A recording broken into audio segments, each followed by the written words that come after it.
अस्सलाम वालेकुम वरहमतुल्लाहि वबरकातुहू। ज़कात के मामले में अक्सर लोग ये सवाल करते हैं कि क्या शौहर और बीवी, अगर शौहर गरीब है तो क्या बीवी मालदार अपने शौहर को ज़कात दे सकती है, और अगर शौहर मालदार है तो क्या वो अपनी गरीब बीवी को ज़कात दे सकता है, यानी शौहर और बीवी एक दूसरे को ज़कात दे सकते हैं या नहीं।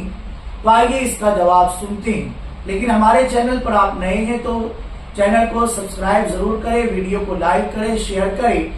देखिए, वो लोग जिन्हें ज़कात नहीं दे सकते, फुक़हाए किराम ने दुर्र मुख्तार और आम कुतुब में ये बात लिखी हुई है कि औरत शौहर को और शौहर औरत को ज़कात नहीं दे सकता। लिहाजा शौहर और बीवी आपस में एक दूसरे को ज़कात नहीं दे सकते हैं। उन्हें चाहिए कि जो मुस्तहिक़ ज़कात हैं और दूसरे रिश्तेदार, उनको वो ज़कात दे, या अपने आस पास में, पड़ोस में, या मदारिस इस्लामिया, या जहां बेहतर समझे वहां वो ज़कात दे।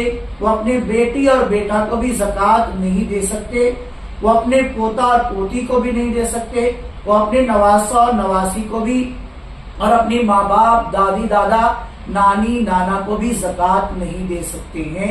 लिहाजा इस मसले को अच्छी तरह से याद रख ले, डिस्क्रिप्शन में तफसील मौजूद है।